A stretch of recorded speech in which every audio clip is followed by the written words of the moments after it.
Hi friends. आज एक और कंपनी को एनालिसिस करने जा रहे हैं। ये न्यूली लिस्टेड स्टॉक है, पाइन लैब्स बोलकर, पाइन लैब्स लिमिटेड।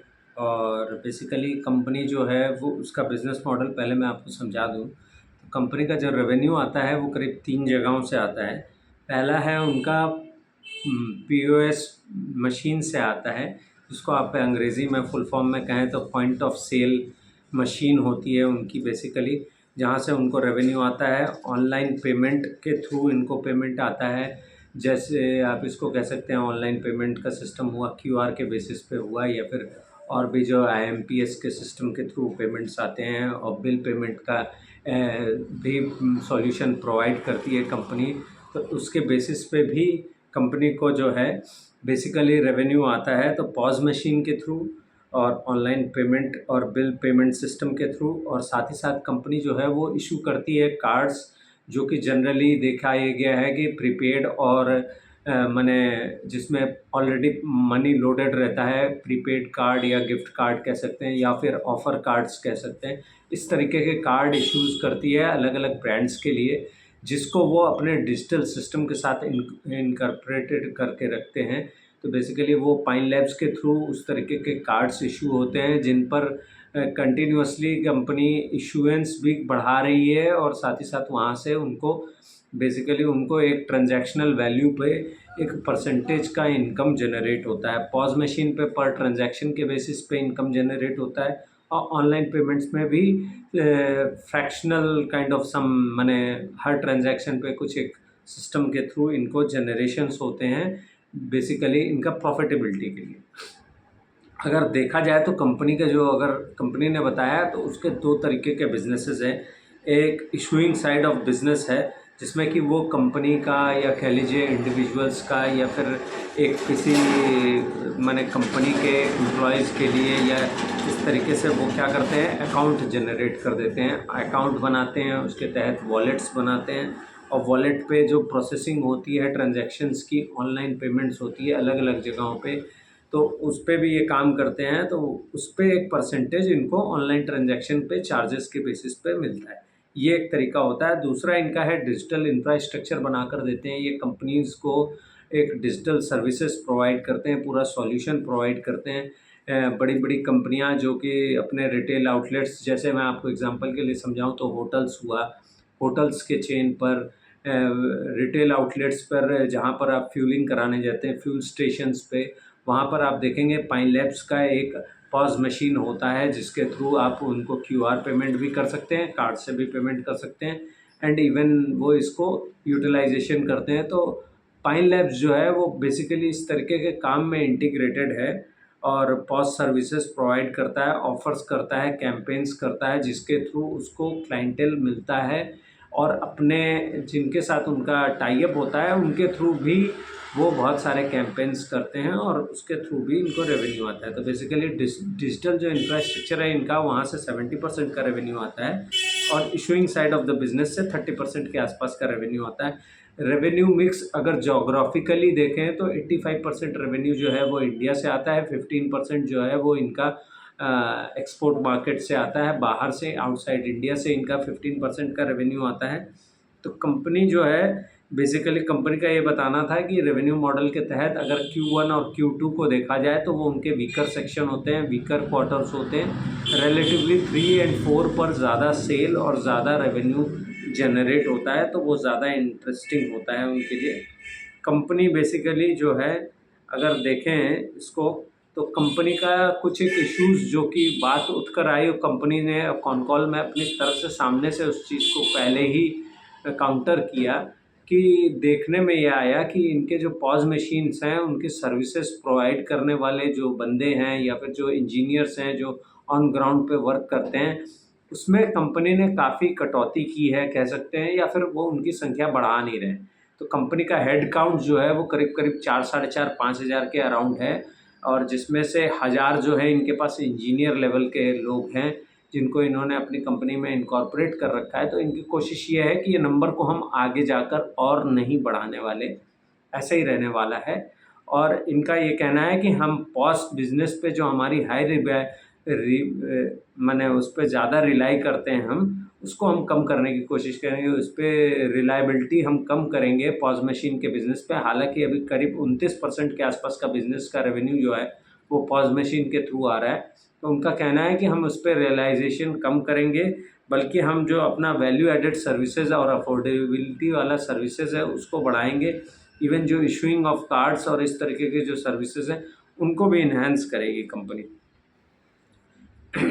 जैसे कि कंपनी का मैं आपको बता दूं, कंपनी ने एक सिस्टम, पूरा स्टैक सिस्टम डेवलप करके दिया है एमआरएच एनबीडी को, जो कि दुबई में है। बेसिकली एक वो भी एक बहुत बड़ा इंटरनेशनल बिजनेस हाउस है, जिसके लिए पूरा इन्होंने एक सिस्टम बनाकर दिया है जो अपने बिजनेसेस में इसको यूज़ करता है। मॉल्स में, शॉपिंग मॉल्स में, इवन रेस्टोरेंट्स पे आप जाएँ कहें तो जो स्टोर्स हैं, केएफसीज़, पिज़्ज़ा हट और इस तरीके के जो स्टोर्स हैं उनमें पाइन लैब्स की मशीन को इंस्टॉल किया गया है। वहाँ से क्यूआर से भी पेमेंट आ रहा है, तो अच्छा खासा कंपनी का है।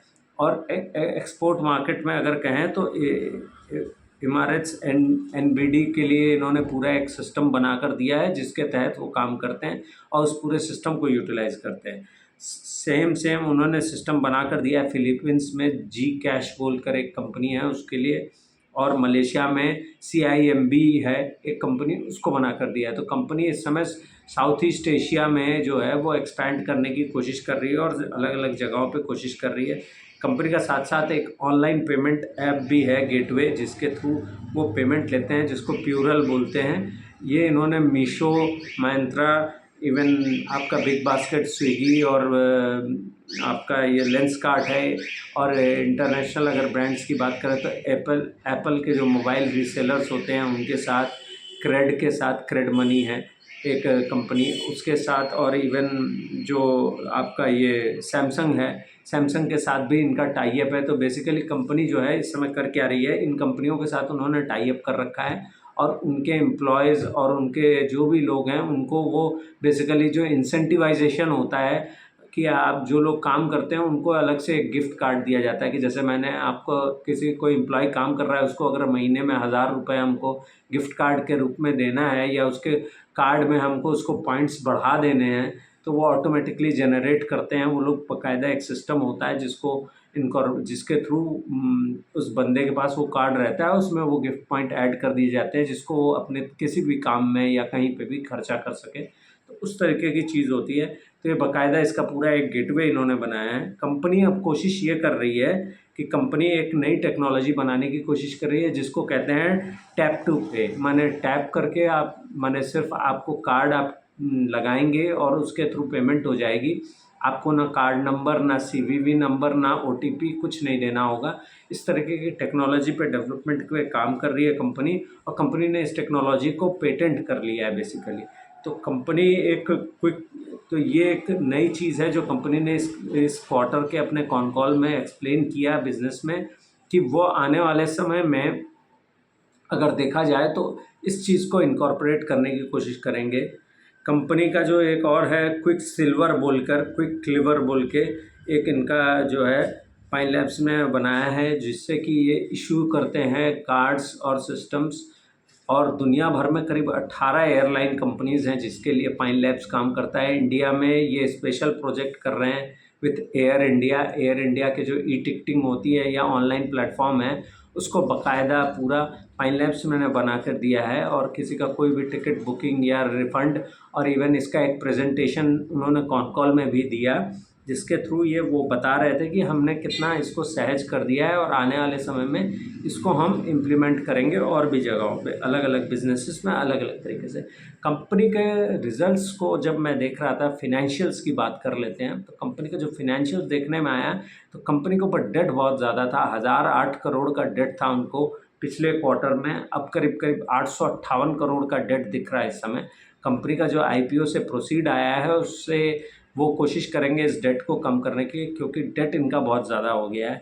पिछले साल सेम क्वार्टर अगर देखें, सितंबर महीने का क्वार्टर जो था, तो वहाँ सेल करीब करीब 550 करोड़ के आसपास थी, और इस साल वो सेल बढ़कर 650 करोड़ के आसपास है, जो कि आप कह सकते हैं वाई ऑन वाई बेसिस पे 18% की ग्रोथ दिख रही है। पैट जो है पिछले साल 32 करोड़ का लॉस था कंपनी को। इस साल इस क्वार्टर में, ये पिछले 2 क्वार्टर से कंपनी जो है वो प्रॉफिटेबल हुई है और इस क्वार्टर में कंपनी का जो प्रॉफिट है वो 6 करोड़ रुपये है। और कंपनी का यही कहना है कि वो कोशिश करेंगे आने वाले क्वार्टर्स में कि इस प्रॉफिटेबिलिटी को मेंटेन करें। तो इसीलिए मैं कहूँगा कि अभी इस बिज़नेस को भी देखने की ज़रूरत है। कंपनी ने एक बहुत और इंटरेस्टिंग बात कही कि अब जो इंक्रीमेंटल उनका जो भी कुछ आएगा रेवेन्यू, माने उनका ये कहना है कि अगर वो, जितना मैं उनकी बात को समझ पाया और समाप्त सारा आसान भाषा में आपको समझाऊं तो 650 करोड़ का जो ये फिगर है, ये उनका बेस लाइन है। बेसिकली ये उनका एक ऑलमोस्ट, इसको ऐसे कह सकते हैं कि 600 साढ़े 600 करोड़ का अगर कंपनी हर क्वार्टर में अगर सेल नहीं दिखाएगी तो करंट सिचुएशन में उसके प्रॉफिटेबिलिटी नहीं आएगी।